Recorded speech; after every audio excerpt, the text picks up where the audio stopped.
queria conversar hoje com você sobre uma coisa que tem me ajudado muito com a ansiedade. E que, a princípio, ela pode soar um pouco estranha. Eu descobri que tem um nome. E se chama terapia de insignificância cósmica. Você já parou pra pensar que talvez você não seja tão importante assim? Oi, eu sou a Ju.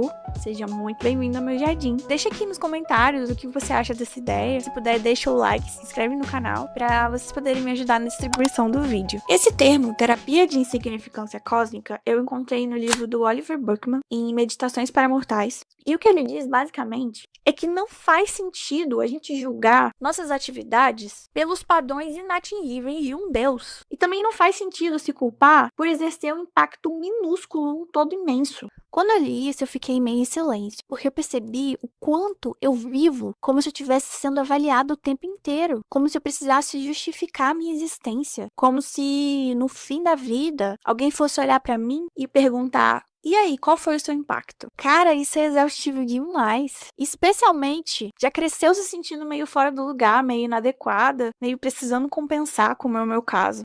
Compensar sendo inteligente, compensar sendo produtiva, compensar sendo profunda, compensar sendo boa. Só que compensar nunca acaba. Esses dias eu tava surtando, porque estão quebrando minha casa inteira pra descobrir onde estava um vazamento. Poeira, barulho, desordem. Eu tava irritada no nível, assim, existencial. E aí, no meio disso, me veio essa perspectiva que daqui a 100 anos, isso não importa. Daqui a 1000 anos, eu não importo. Num plano cósmico, isso tudo é completamente irrelevante. Tem uma musiquinha num desenho animado do Incrível Mundo de Gumball, que ela é, assim, fenomenal. Me diz, universo, qual o sentido da vida?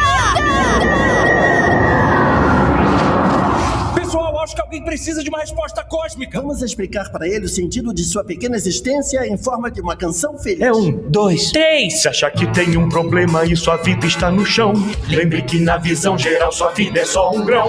A folha insignificante, uma formiga é gigante. Se tem perspectiva, a coisa é mais objetiva. Você pensa que a Terra é um planeta bem grandão, mas perto de Netuno ela não passa de um botão. Ui, relaxa. Pois acha que tem um problema por ser magro ou gordinho, lembre que na visão geral sua vida é um pozinho. Tem o sol maior que todos nós, nos faz até perder a voz, mas isso é só nesse sistema, tem maiores do esquema. Via Láctea, A galáxia! e não esqueça do universo. E isso é só o que conhecemos, são gigantes, nós pequenos. Você é tão minúsculo e irrelevante então. Se está no lado escuro dessa rocha, é só um mísero grão. Sua vida dura um século na Terra ou até menos, mas aqui 100 anos são um flash, um bip ou um aceno. Então se pensa que há problemas e sua vida está no chão, lembre que na visão geral sua miséria pequena, micro, mini, fútil, sem sentido, chata, boba, ruim, azeda, reles, lamentável, mínima vida é só um grão. E honestamente, ao invés disso me deixar deprimida, me deixou mais calma. Porque talvez o universo não esteja exigindo grandeza nenhuma de mim. No budismo, principalmente, essa ideia, ela aparece de um jeito até meio brusco, assim.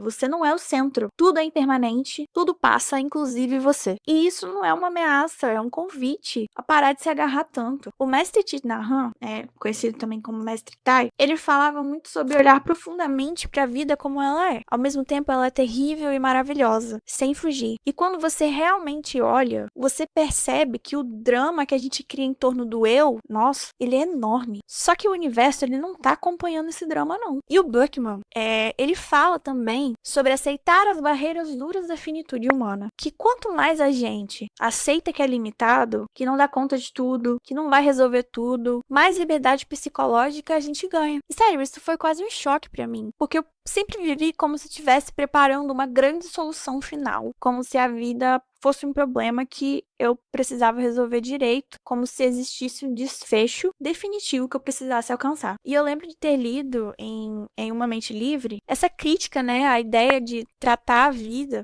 como um problema a ser resolvido, em vez de um processo a ser vivido. Isso encaixou muito aqui. Talvez não exista um grande agora tudo faz sentido. Talvez exista só viver, com vazamento na parede, com ansiedade, com dúvidas, com dias produtivos e outros dias completamente inúteis. Eu tenho dias que eu tô completamente inútil, principalmente quando se trata da minha fibromialgia, o meu autismo. Tem dias que eu tô completamente sobrecarregada e eu me sinto tão culpada. Só que pensar nisso me aliviou bastante. E é sobre isso, é sobre aceitar aceitar que o seu impacto ele é minúsculo, num universo imenso, e que não seja sobre você se diminuir, seja sobre parar de carregar uma expectativa divina, parar de agir como se você estivesse sob julgamento cósmico. E para quem tem formação religiosa muito rígida, eu sei que isso pode ser difícil, a ideia de um Deus julgador, de uma prova final, de um dever de casa moral constante, né? Isso pesa. Mas o que eu tô falando aqui não é sobre negar fé, é sobre a realidade cotidiana, sobre o fato de que no dia a dia eu sou pequena, finita, imperfeita. Eu fico mais gentil comigo. Eu paro de achar que tem algo fundamentalmente errado comigo por não ser extraordinária. Eu começo a rir da situação, sinceramente. E rir nesse caso não é sobre deboche, é sobre alívio. É aceitar a piada cósmica de estar viva num planeta aleatório tentando organizar emoções complexas enquanto você paga boleto e resolve infiltração.